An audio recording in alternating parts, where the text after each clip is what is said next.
If you are searching for Carl Jung's quotes on love, be warned, you will not find the comforting slogans of modern romance. Jungian psychology offers a far more terrifying proposition. It suggests that what we call falling in love is rarely a connection with another human being. It is a confrontation with the missing parts of our own souls. Most collections of Jung quotes gloss over this tension. They strip away the danger. But Jung argued that love is an act of unconscious alchemy. It is a volatile experiment that does not aim for your happiness, but for your individuation. Love is a force of destiny, whose power reaches from heaven to hell. We begin with the mechanism of attraction. Why do we fall for specific people? Why does one person leave us cold, while another triggers an obsessive, magnetic pull? Carl Jung's quotes on relationships reveal that we are not seeing the other person at all. We are seeing a movie projected onto their face. The script of this movie is written by the Anima, the inner feminine in a man, or the Animus, the inner masculine in a woman. When you meet someone who fits the shape of this inner archetype, the unconscious seizes you. You think you have found your soulmate. In reality, you have found your own reflection. Every man carries within him the eternal image of woman, not the image of this or that particular woman, but a definite feminine image. This projection is the root of all heartbreak. It forces us to demand that our partners be gods, saviors, or parents. We punish them when they act like flawed human beings. One of the most critical Jung quotes warns that this fantasy is sustainable only for a short time. Eventually, the projection shatters, and we are left with the resentment of a broken illusion. The persona is that which in reality one is not, but which oneself as well as others think one is. The danger goes deeper than just romance. It affects our personality. For a man, an unintegrated anima does not just affect who he dates, it possesses him. It turns him moody, hypersensitive, and sentimental. Jung often noted that a man who acts outwardly tough but is inwardly possessed by the anima will use sentimentality as a mask for a distinct lack of genuine feeling. Sentimentality is a superstructure, covering brutality. This leads us to the inevitable power struggle found in so many Jungian psychology texts. Why do our most intense relationships turn into battlegrounds? Jung argued that the psyche operates on a hydraulic principle between two opposing forces, the drive to love and the drive for power.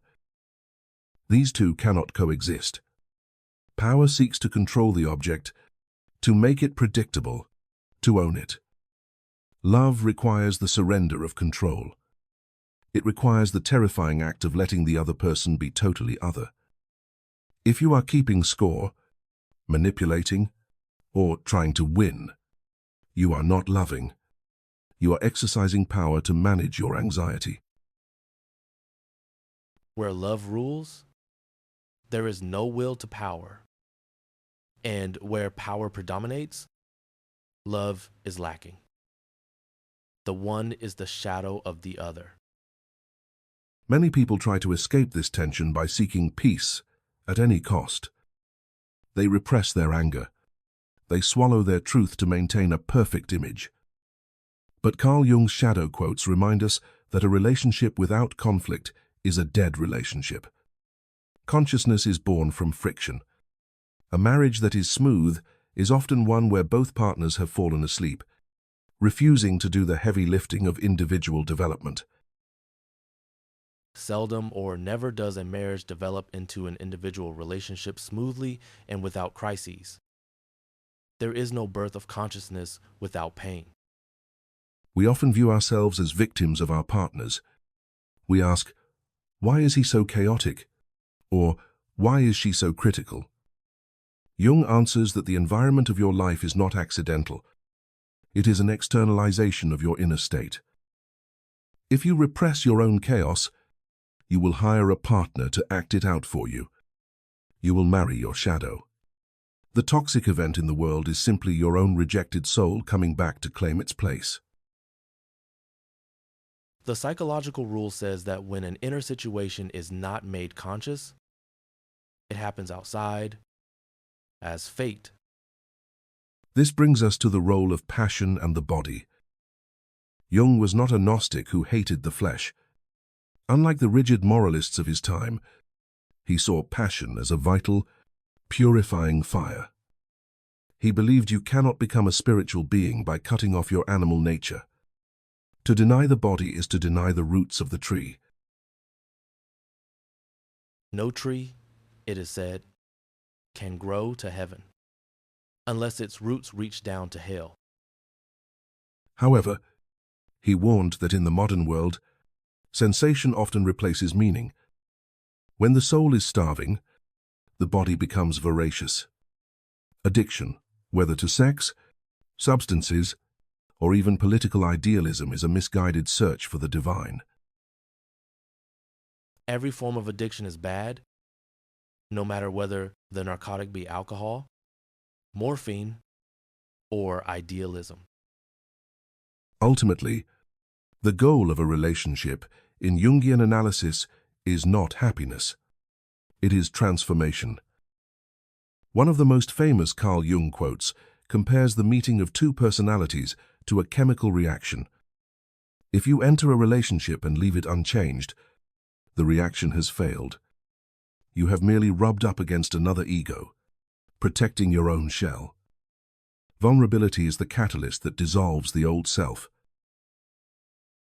The meeting of two personalities is like the contact of two chemical substances. If there is any reaction, both are transformed.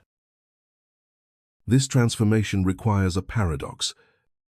To be truly with another, you must be able to stand alone. You cannot merge so completely with your partner that you lose your individual soul. That is not union. That is unconscious enmeshment. A true union consists of two whole individuals who have the courage to walk parallel paths, honoring their own truth above the comfort of the other.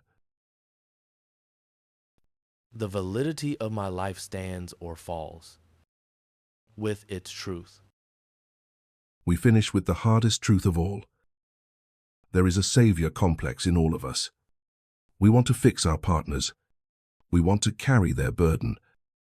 But Jung warns that this is a violation of the soul. You cannot do someone else's individuation work for them. If you try to save someone who does not want to be saved, you will only drown with them. You cannot save someone who does not want to be saved. The most loving thing you can do is to become whole yourself.